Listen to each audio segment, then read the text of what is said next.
They can never answer this question. Trump supporters can never answer this question. Actually, it's two questions. Yes, liberal women are going crazy. I don't know if you've seen this. This lady is asking questions to MAGA supporters. It is insane. When I watch them, our main focus on this clip is Maher. But before I go there, take a look at this. Mr. Secretary, do you trust Putin? I think it's an irrelevant question. I think in foreign policy, it's not about trusting, it's about action. It's about things that you do. So in the end, on something like this, you can't just say you want peace, you have to do peace. And that's true for both sides in any conflict. So in any war and in any engagement. So I think ultimately, all these things, I would just encourage you guys, if we're going to be serious about foreign policy, to sort of navigate away from some of the, this is not a reality show, this is not about personalities, this is very simple. You either do things or you don't. There are things you are doing and things you're not doing. And that's what foreign policy is driven by, and that's how our decisions should be driven by. So unfortunately, in foreign policy, oftentimes you will have to work with, I'm not talking about President Putin in particular, I'm talking about generally, you will have to work with people you don't like in foreign policy. And oftentimes you will have disagreements with people you like.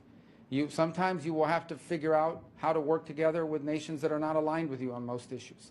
And in some other cases, you may find yourself unaligned on an issue with a nation that you work with very closely on a bunch of other things. That's not just now true today. That has been true throughout the history of mankind and certainly the relations between nation states. So I think it's important. I get there's this temptation to cover foreign policy the way we cover domestic policy and the way we cover other things in our society. But foreign policy is about nation states pursuing what they have interpreted to be in their national interest. And balancing that is what the art of diplomacy and the work of foreign policy is all about. And so we need to sort of be mature and open-eyed and realistic without losing our idealism, without losing, what we hope the world will look like and want to shape it and be a part of. But by the same token, we have to make pragmatic decisions every single day, and that's not true today. That's always been true. Always. Yes, Marco Rubio is good for this. He is actually the best in this position. When I look around, I used to think like this man will not deliver. Just look at how he responded to this question. Even the reporter was actually shocked. Sometimes these people post questions just to see how you're going to respond. If you are very brilliant to a certain point, you will tackle them like never before. Sometimes they will even be scared to ask you questions. I watched a clip today where Dr. Carlson sat down with this man. They had a real discussion pertaining to what is happening in Ukraine and Russia. At a certain point, I didn't want to focus my attention in covering this topic, but I see it necessary that sometimes we should look deep into. There was something they mentioned about George Soros.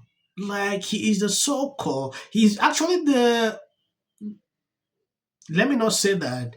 Take a look at this. See this awakening, I think, over the past few weeks about like, what was this dressing down of Zelensky in the Oval Office? Like, I don't understand. Wait a second. I thought he was the hero. We see him on the Grammys, right? He pops up every time there's an award show. He's asking for money. Thank you for standing with Ukraine. Like, he's our guy. So wait a minute. You're telling me that this is wrong? But nobody cares about Ukraine. We just watch like the murder of like its entire young male population, and like we want more to die. So we're not for Ukraine. We're against Russia. And we're so against Russia that calling someone pro-Russia is a slur, basically. But no one ever explains, why are we supposed to be against Russia? Like I feel like I'm coming to a conversation late. I missed the predicate, like right. The part where you explained to me why I have to hate Russia. I'm totally agnostic on Russia. Well, now I have been to Moscow a couple of times, and I think it's the most beautiful city I've ever been to. So I like Moscow, but I still don't even have strong feelings about Russia. Why am I supposed to hate Russia? Like, what is this? Because like they mistreat, I'm not going to speculate what this is, but I don't get it still 3 years in. Didn't you see the movie Red Dawn in the 1980s? But those are the Soviets. Like, I'm totally opposed to the Soviets. They're going to invade us right now. But aren't you paying attention? But the truth is, it's so many of the people who are now fanatically opposed to Russia were not fanatically opposed to the Soviets. Right.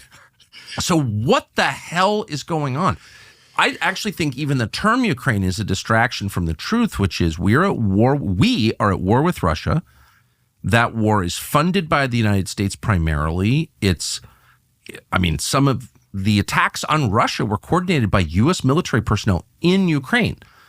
The Ukrainian government is supported wholly by the United States. Our intel agencies and our intel officers are in Ukraine directing the Ukrainian intel service. So these are all facts. Yes, I believe you heard Tucker Carlson. Before we proceed with this video, there is a remark that is something I saw under the comment section of this video. There is one person that triggered that Tucker Carlson is saying America is doing this in Ukraine. Like, this is a lie. He's a Putin puppet. Is this, is that. It is crazy that in 2025, if we express ourselves like what we think is a problem to some people, this is not the first time that Tucker Carlson is mentioning this. I saw people getting triggered over this comment. I don't get why. Tucker Carlson has always defined his position when it concerns what is going on.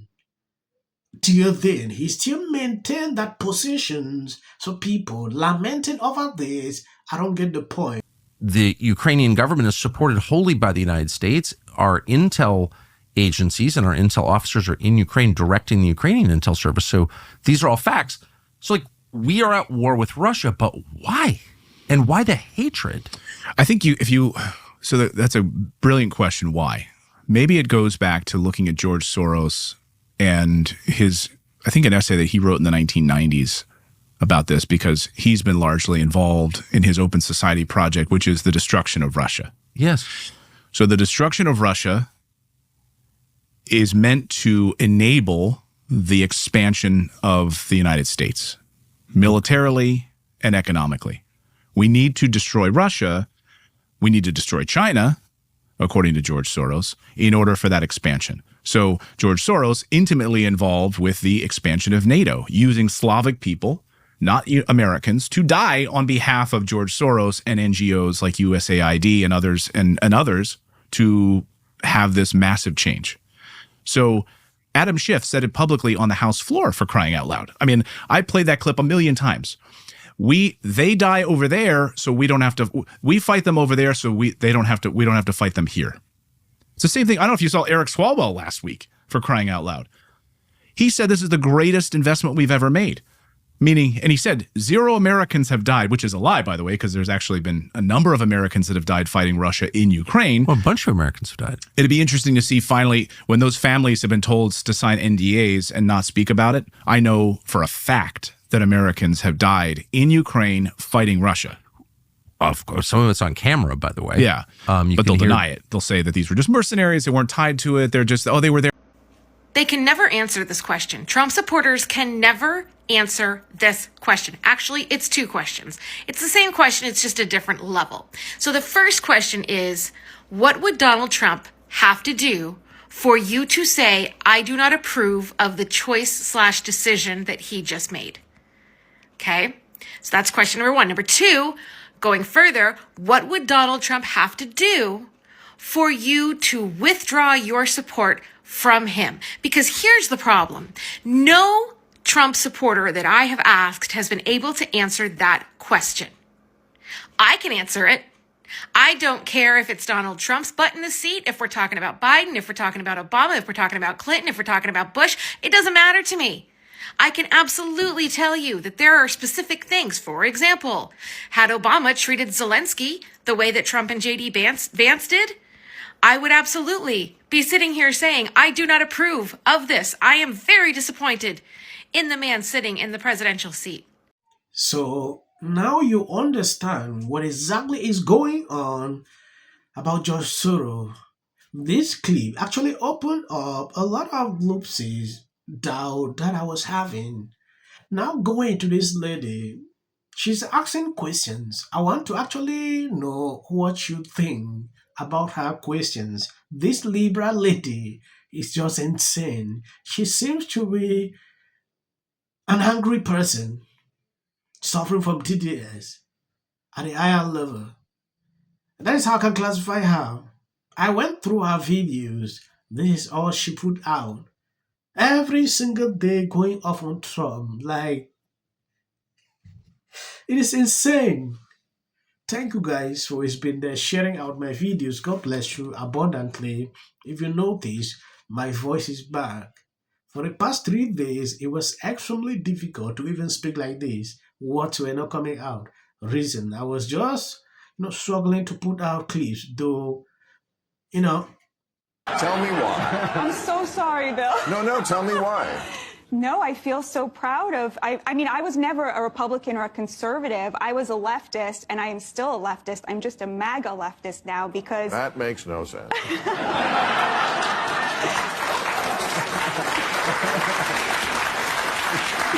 would you like me to explain it to you? Please do, yes, please. When I look at what President Trump ran on and the agenda that he's enacting right now, he took a Republican Party that was built on social conservatism, foreign interventions and wars, and free trade and free markets. And he basically took an axe to all of those. Because here's the thing, you're not going to be able to give me an answer. You're not. You're going to turn around. You're going to fire off some bullshit about another former president. You're going to fire off bullshit about Biden or about Obama. Well, what about when Biden did this? What about when Obama did that? Yeah, I'm telling you. I will say this is not okay. It doesn't matter to me. My loyalty is not to a person. That's what this boils down to. If you notice clips after this, that is just for the YouTube algorithm. She was asked this week. There was a meeting behind closed doors a short time ago between the mayor of Los Angeles, Karen Bass. Departments. When I talked about it, it's from the city, from the... I mean, I don't know how many sets she visited, but everybody was like, little dance, like I've been talking with these, with the governor of Hawaii about these concerns he has around speculators coming in, buying up property. We care. They're not actually trying to find a solution. How we treat ourselves. Absolutely. Whereas Trump, wig and the face paint, and he's like Kiss in 1976. It's to the Republicans. They don't know. Before the new season of South. On social media for admitting that, but so be it. And the fact is that it doesn't matter whether Vice President Vance planned it or just took the opportunity to bait Zelensky. Zelensky took the bait, okay? Yeah. And what happened at the White House today? Today, Donald Trump irreparably destroyed. Ambush of an American ally that will reverberate all around the world and stain America's image for years to come. That was too... No. A complete and utter mess. We don't gain anything by acting like bullies, and this is what bullies do. I think there's no question that this was a setup. You heard Donald Trump say at the end of that clip you played, this is great television. To issue an apology tonight? Absolutely. All right, but what else is going on? Say that it is one of the most astonishing moments.